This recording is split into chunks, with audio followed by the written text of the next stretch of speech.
নমস্কাৰ স্বাগতম জনাইছো অন্য এটা গুৰুত্বপূৰ্ণ ভিডিঅ'লৈ এটা বিশেষ ভিডিঅ'লৈ আপোনালোকৰ ওচৰলৈ আহিছো 19 নৱেম্বৰ তাৰিখে পিএম কিষাণৰ যুটো 21 নং কিস্তিৰ টকা সোমাই গৈছে আৰু ইয়াতে বহু কৃষকে টকা পাবলৈ সক্ষম হোৱা নাই কিন্তু তেখেতলোকৰ KYC bank account seeding land seeding বা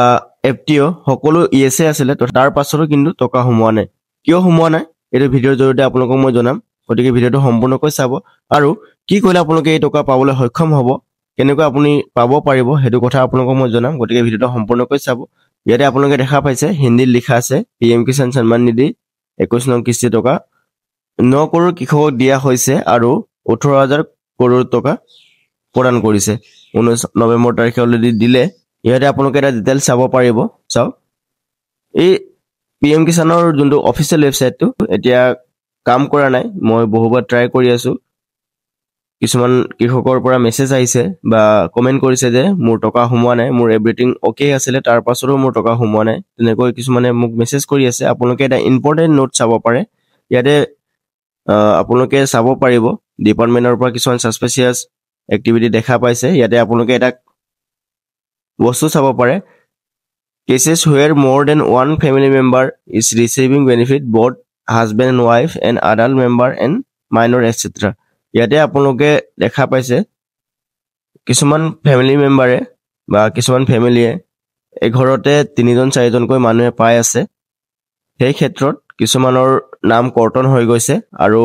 এটা কথা আপোনালোকে চাব ইয়াতে ফাৰ্মাৰ হু ৰিকোয়াৰ্ড ল্যান্ড ওনাৰশিপ আফটাৰ 1/2/2019 যি সকল কৃষকে তেখেতলোকৰ যোনটো মাটিৰ এগেইনষ্টত তাৰ নামকৰণ 2019 চনৰ পাছত কৈছে তেখেতলোকৰ নামো কৰ্তন হৈছে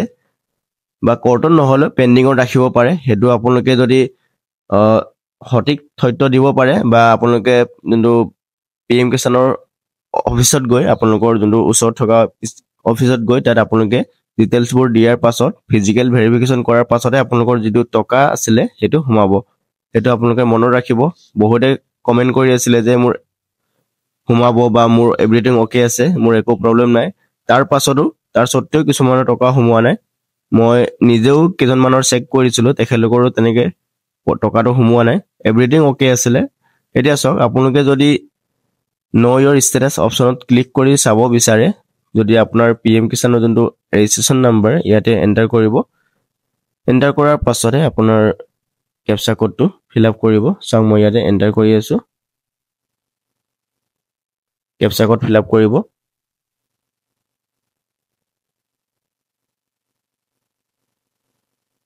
গেট ওটিপিত ক্লিক কৰিব সো গেট ওটিপিত ক্লিক কৰাৰ পাছতো ওটিপিটো নাহে সাৰ্ভাৰ কাম কৰা নাই কিন্তু পিএম কিষাণৰ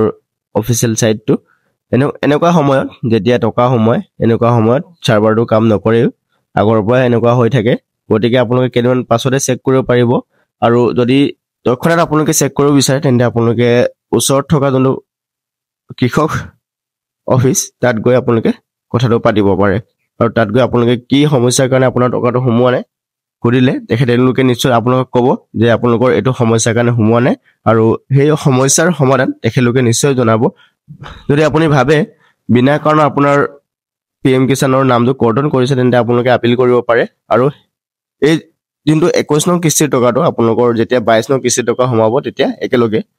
পাইবলৈ সক্ষম হ'ব গতিকে আজি ভিডিঅ'টোত এয়াই আছিল আমি অন্য এটা গুৰুত্বপূৰ্ণ ভিডিঅ'ৰ সৈতে লগ পাম তেতিয়ালৈকে ধন্যবাদ জয় অসম বন্দে মাতৰম